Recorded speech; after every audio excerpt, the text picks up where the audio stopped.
guys.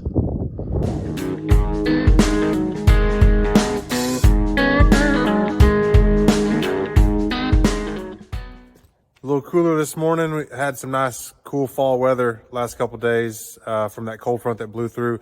Didn't get the rain like we hoped. We ended up getting about a half a tenth most everywhere. So little more than better than nothing, but sure would have liked to get a good rain on that wheat. But I'll get an update on the wheat. I'll show you. I drove out there. It was starting to sprout. Hopefully it's coming through the soil here now pretty soon. So since I've got that wheat sowed, I'm kind of caught up with the bigger stuff, and so I'm been at the barn piddling. Dad and I will get those cylinders back from the hydraulic repair place. A buddy of mine works with Helena, and he's really good crop advisor and chemical sales. He knows a little bit of everything. But I'm gonna get with him this week, and we're gonna take a look at the cotton and see if we need to defoliate, if the cotton's ready for that, just so kind of get a look at what our next schedule looks like for cotton harvest. All right, so I wanted to show you what I mean by defoliate. Defoliate literally just means that we want the leaves to fall off. Sometimes a freeze can do that for us if the freeze comes at the right time. This year, we don't know if we're gonna get a freeze anytime soon, so we got to decide when we should spray a chemical that's gonna help us drop the leaves and help us open up those bolls. With a cotton stripper, we're literally stripping the entire plant. Now the leaves will be gone, but the entire boll, and then we're cleaning out as much of the foreign material as we can. So it needs to be really dry, or else it'll gum up our machine. On a cotton picker, they're coming along and just picking out just the lint, and leaving this part that's called this called the burr. So it's just going to pull out the lint, and so it can do it a little bit more green. Guys in the south can do that because they can never really kill the plant down there where they harvest really in the middle or early fall. So we're gonna need to talk about when we should spray. We got plants that are open, we got some plants that are still blooming, some that are starting to kind of die on their own. You can kind of see some kind of darker brownish color. So the plants are shutting down on their own, but we just need to decide when we need to kind of help get them ready for harvest. Hey, sorry for the wind noise, but I'm out here at that wheat field I sowed the other day. I just want to show you the update.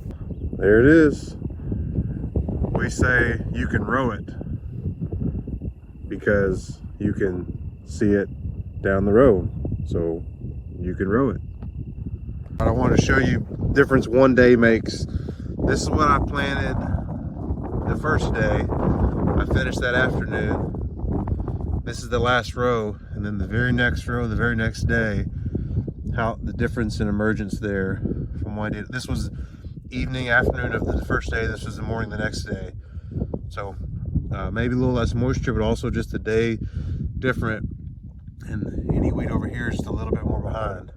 I've got this really rocky spot here on the top of this hill. You can see that color change is shallow dirt and rockier soil. Everywhere else is more black. But surprise, got a pretty good stand of wheat up here in this shallow soil. So excited about that. Didn't think the drill went in the ground. I know it didn't go in the ground very well. So I didn't know how it would grow, but it's finding some moisture. Wheat's a pretty resilient little crop. So yesterday I met with my good buddy Sam Turner, works for Helena. He's a genius on crop protection and all that. So I brought him out here to look at some of our fields and see what he thought when our crops would be ready to start defoliating. And I'm gonna tell you what he taught me. This is not my information, what I learned. And so let's see what we learned yesterday. So he said about 3 different ways to kind of check to see if the field's ready.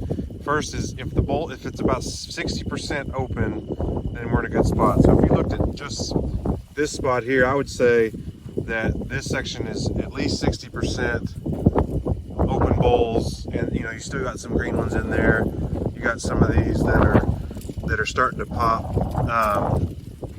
That would be one indication. Another one he said was to look at the top 4 nodes. So that would be these stems coming off here. So if I just hit 1, 2, 3, 4, and so if the next bowl below that is open, so that'd be this one right here, then that is ready to defoliate.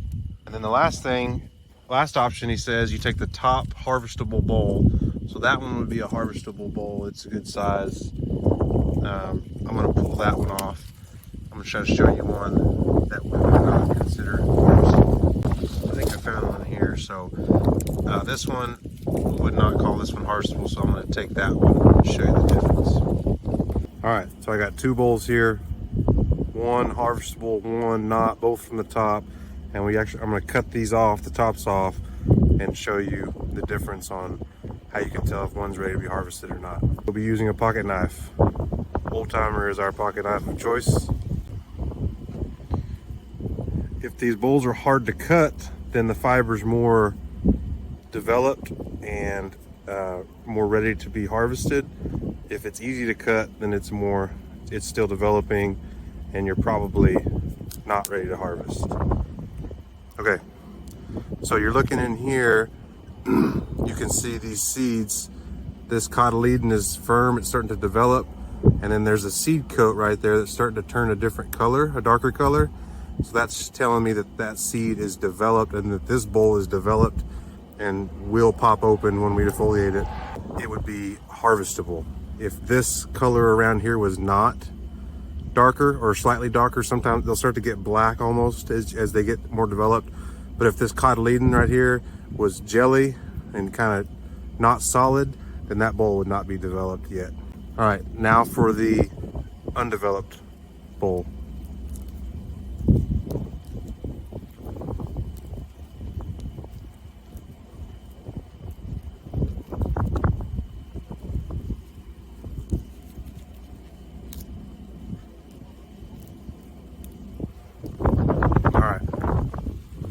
So this one's going to be a little harder. I didn't cut it very clean, but I'm not seeing a seed coat that is changed color on the perimeter of the seed. The cotyledon's actually fairly developed, but one thing he showed me, and I'm not sure if you can see it, but there's some separation right here between the lint and the side here. I can get my knife in there like that. He's saying that will never develop, like this bowl will never get any bigger. So it won't, if that's another reason to have to check. So that plant was not ready, but our goal is to try to find what's the kind of average across the field. I drove down here a little bit further, and now you can see this section, there's not near as much cotton that's open. You see just a random white bowl. I came from over that direction. I don't know if you can see, but there's more white down there, but you get further down the field. And so it would not hit the 60% open bowls in this area. And because there are no open ones here, if you looked at the top 4 nodes, okay, I think that would be the next open bowl. It's not open, so this section is not ready. So that's the challenge, is kind of finding where the field is as an average. Some of that's ready and has been ready for a while. Some of this is not ready. I just took you to a field that had some discrepancies. We've got a couple like that. Where it was drier, that field was more ready across the board. That cotton's not as good either, so the plant was smaller and it's dried down faster. This field here has some spots by the road that were dry and open, and those are ready to go. Some spots here during the middle, and just mixed it out. That the plant's a little bigger, cotton's a little better. It's going to still need a little bit of time, but got some other places that are even less mature than what I just showed you here. So it's kind of a game where you start and maybe you'll spray all of it. You kind of space it out. A freeze can finish the plant off and kill it and defoliate it for us. That's obviously the free option, but that may not be for another month. We don't really know when they come. Samuel said that old timers would go off when the butterflies were here.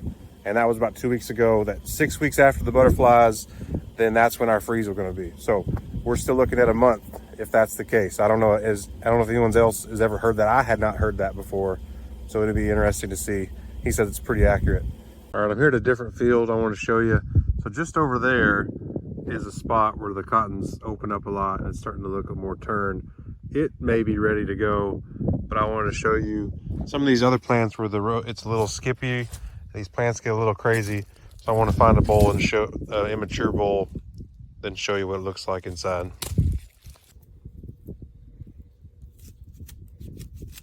All right, so these bulls, they cut so much easier. Those fibers haven't had a chance to develop and make that harder to cut. But you can see on this one here, inside of all these cotyledons are still jelly and not developed. So that's what it looks immature. It's a good size bull, but inside of there, we're not developed at all. So we're still seeing some of that in some fields like here around the barn that are definitely not ready to go. All right, brought the boss with me today. She's somewhere. There she is. So we're gonna get all of these bolts and nuts and washers in the bolt bin. This has been something I've been not wanting to do, but I got everything sorted, consolidated, and now we're gonna put them up. And this is something that Emily does really well.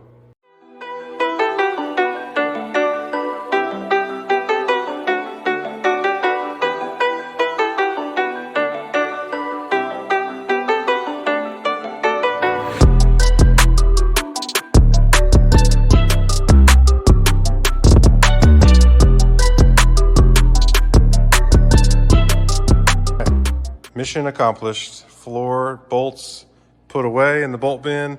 This is my next project over here, but once we get the stripper put back together, then all that green stuff and shields will go out of the way, and I can move the table saw probably on the pallet shelf and the old nurse tank to the other end of the barn. Got everything in here. I'll have to do some relabeling because I don't think those are 1/4-inch nuts right there, but glad to have that part done. Well, Emily and I do some of our best work together, and she has a full-time job. She's a dietitian and she's really good at it, and so I was able to steal her away today for just a little bit, and we got some good work done. But I wanted to ask her a question. We moved from the Metroplex where she grew up, the area, to Lubbock for coaching, and now we've moved from Lubbock back here to farm. And so I just wanted to let her have a chance to talk. Like, what do you like? How do you like living out here? How do you like this profession, being a farmer's wife? All those things. Yeah, so I guess short answer would be I love living out here. Moving from where I grew up to Lubbock was a huge change of pace for us and our lifestyle, and so it was like, oh, okay, things are a little bit slower. Well, then obviously moving from Lubbock to here, it was like a slam on the brakes, like, oh, it's really slow here. But I've really enjoyed that. It's been a fun way to have time as a family and time with our boys. I am a quality time person. Anybody that knows me knows that I like to have my people together in the same place. And so this has really enabled us to do that. I guess more than that though, I've really enjoyed everywhere that we've lived. Rockwall was awesome. My family was there. Lubbock was great. It gave our family a new challenge. And then here has been challenges in and of itself. But I think for me personally, Emery's grown every place that he's went. When we left Sunnyvale, it was like, oh, but you're a math teacher and you're a really good math teacher. It's such a shame that you're not going to do that anymore. And then I think he stepped up a level and did things even better in Lubbock. And then now leaving, it was like, oh, but you're a really good coach and I think you should still be a coach. But coming here, I think he's a really good farmer too, and he's a good dad and he's a good husband. And so it's been fun to watch how the Lord's kind of provided for us through that. I am a dietitian, and so I have a full-time job, and kind of for my job, life is pretty much the same. The boys go to school and I work every day. And so super thankful for just the flexibility I've had in that. But life is good. And just like any of us, we all have our challenges and things we wish were different or whatever. But I'm really thankful for the life that we live. I'm thankful for everything. So all is good. Well, I may have to pay her for those nice words that she said about me. But we're going to end the video here. You can't afford me. That is very true. I cannot do that. We're going to go pick the boys up from school. That's one thing with our flexibility of our jobs. We really enjoy being able to do that together. A lot of times, take them to school, pick them up. So we're going to pick them up. We're going to go watch some junior high 6-man football tonight. So that should be awesome. And but the boys are all in on that, and we're looking forward to go out and support the Bobcats. So we had some people requesting some merchandise, some clothes and shirts and things that with our branding, Dryland Dudes or Dudensing Farms. And with it kind of being slow on the farming front here, thought this week might have been a good week to get that going. So I definitely found out that I'm a much better farmer than a website developer, an online store creator. But gosh, I think I've done all the things right. I think everything's is right, but we got a site. It's up and running. We got shirts and hoodies, and I had a request for coffee mugs. I have a sister that's expecting a baby, and so we put some onesies on there. It's basically like Amazon, Dryland Dudes style. So please go check that out. I'll post the link on the video, but it's just drylanddudes.square.site, and it ships to you. We don't have to do that. It's a pretty cool deal. So check that out for us. You also may have noticed that I've been rocking this Lubbock Christian shirt. This is vintage, classic. This is where I used to coach. But hey, shout out to the Lubbock Christian Eagles. Good buddies still coaching there. Chris and Kurt Softly and Chess Tucker, Tyler Fleet, bunch of good people there in Lubbock doing it really well. They have a big game this week, a game to decide for the district championship. So look them up. They got Coach Softly, Chris Softly's got a coaches show. There's not anyone doing it better, coaching and integrating their faith into athletics. We call it doing sports God's way. There's a way to do everything. There's two ways. There's man's way and there's God's way. And Chris and his staff, they are doing it so well. It is integrated through the entire school, where the kids in pre-K to the kids in 12th grade, they're all learning the same thing. They're learning how to do sports, how to do art, how to do math, all the things that they do through the lens of I want to glorify God through my talents and things I can do. So really proud of the time I spent there with those guys, and still super proud of what they got going on. So check them out. That's a really cool place. If you're in the Lubbock area, you're doing a disservice if you're not sending your kids to Lubbock Christian. Last thing before we go, don't forget to like the video and then watch the other videos, like those also. Subscribe to our channel. That lets you know when we post new ones. And there's this little bell symbol. You press the bell, that gives you notifications of when we post new awesome videos. So do all those things. Some people say smash the like button, click subscribe, do all of the things.